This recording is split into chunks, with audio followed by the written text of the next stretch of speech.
Among the major international airlines around the world, Philippine Airlines' profile has been rising as the Manila-based airline continues its fleet renewal program, along with gaining recognition from global aviation observers, including the likes of Skytrax, which has awarded the airline the 4-star rating. Just below the coveted 5-star airline rating, the Manila-based airline is pursuing to be in the company of some of the elite airlines in the world. That said, it is also important that we need to be honest in our discussions in terms of the overall strengths and weaknesses of the airlines, even our most favorite airlines. While Philippine Airlines has made great strides to become a truly premier airline, there are still some factors that are limiting its growth and potential. So in this video, I'll be discussing two major factors that are holding Philippine Airlines back. Before going forward, we should recognize the strengths of where Philippine Airlines has made great strides in, and the first could be in the in-flight cabin service. The airline's investment in new aircraft and interiors, along with well-trained and experienced flight attendants, are just some of the major contributing factors that has gained the attention of international air travel observers over the last few years. Another major improvement has been the online booking experience, where travelers can easily book travel to and from their destinations, as well as redeeming Mabuhay Miles points for reward travel online. Another strength has been the ability to differentiate its products between the domestic services and international premium products, offering seats that look like budget carrier seats, though you might get extra baggage allowance as well as in-flight snacks on a typical Philippine Airlines flight within the Philippines. As Philippine Airlines continues to expand and look for new opportunities, especially from the provincial airports, in terms of international travel, the biggest weakness for Philippine Airlines has been the lack of membership in a major global airline alliance. While an airline does not necessarily need to be a 5-star airline to join an alliance, the usual requirement is through an invite by a member airline. And while Philippine Airlines has grown and continues to operate even without a membership to One World, Star Alliance, or SkyTeam, a membership to a major global airline alliance would be a boost to Philippine Airlines marketing and its current international network.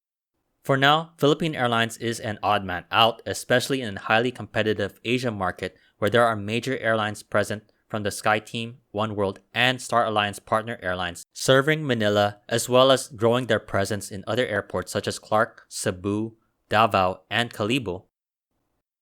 There already is a long list of major alliance carriers, especially operating to and from Manila, which allows for airlines that don't necessarily serve Manila to operate codeshare flights to and from the city and other parts of the Philippines.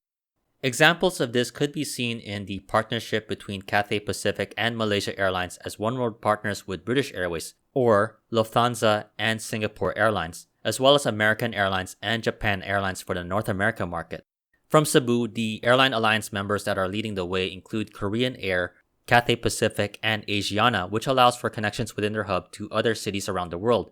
For Clark and Davao, the presence of major airline alliances are increasing as Korean Air and Asiana already serve Clark, and Davao has recently seen the addition of Qatar Airways and Cathay Pacific subsidiary Cathay Dragon. You may call these codeshare flights outsourced flights, but technically in the business terms, these are good moves by the major airlines, which gives them access to the Philippines that Philippine Airlines otherwise does not have in other parts of the world, including North America and Europe. This brings up the key point of the weaknesses of Philippine Airlines codeshare program, which does have key markets it serves such as Japan with the ANA partnership, the partnership in Canada with WestJet, and the Hawaiian Islands with Hawaiian Airlines. Most of Philippine Airlines' codeshare flights are limited to the Asia and the Middle East regions. The big weaknesses for Philippine Airlines in terms of codeshare flights is in Europe and the United States mainland, where Philippine Airlines could use to tap into connecting traffic for its flights, especially from London or from, say, Los Angeles. The other major weakness is not necessarily Philippine Airlines' fault, though it's the infrastructure of the Manila airport. The Ninoy Aquino International Airport is known for congestions and delays, and I have made a video about it. Terminal 2 at Ninoy Aquino International Airport has been a good hub for the airline, though along with the restrictions of the airport, the airline has had to split its operations to meet the increased demand, as it has split its operations to 3 terminals at the airport, which doesn't necessarily make for a good connecting travel experience at the airport. So with all said, what can Philippine Airlines do going forward? While joining an airline alliance is a tedious and time-consuming process, the airline will need to consider looking to some joint ventures and code-share partnerships to enhance the network of the airline. The ANA investment into Philippine Airlines earlier this year is just a start, and possibly in the short term, Philippine Airlines could look into a strategic partnership with an airline based in Korea, given that the Korean tourist market is a big one in the Philippines.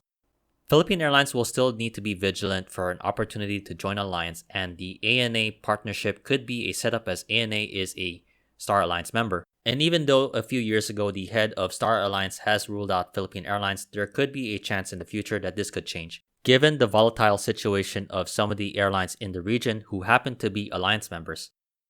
For now, Philippine Airlines is focusing on its next play, aside from the joint ventures and airline alliance membership, to become an international connecting airline, using the main hub of Manila as the main connecting hub between continents. This is something the airline has already initiated, as Jaime Bautista, the former CEO and the president of the airline, said in an interview with IATA regarding the potential addition of new cities in North America as destinations, quote, "There is a big Filipino community in these cities. Some 90% of our passengers are ethnic Filipinos. But there is also an opportunity to attract a larger mainstream market by developing Manila as a connecting hub. We want to capture people going from, say, Seattle to Jakarta. They could use PAL and connect through Manila.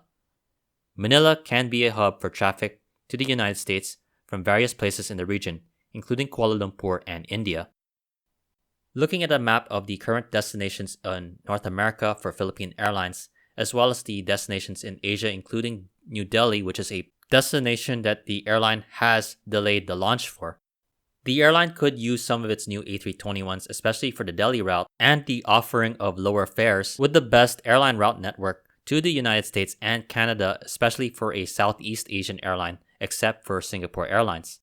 That said, the challenge will be profitability for the routes and the airline, as the Southeast Asia to North America travel market isn't as strong as the other way around. In order for a connecting hub to work, Philippine Airlines will need to have a good airport to use in Manila, and with the potential of the Bulacan Airport to be a new mega hub, the airline could be looking to get favorable flight slots at the new airport. What are your thoughts on the current airline network for Philippine Airlines, and what could be done to improve its status to become a 5-star airline or to become a member of an airline alliance? If you are against Philippine Airlines joining an airline alliance, what other moves could Philippine Airlines do to enhance its network? This has been another edition of Flights in Asia, highlighting the news and updates from the aviation and travel scene in the Asia Pacific. If you like this video, please like, comment, and subscribe. Once again, thank you for watching and have a great day.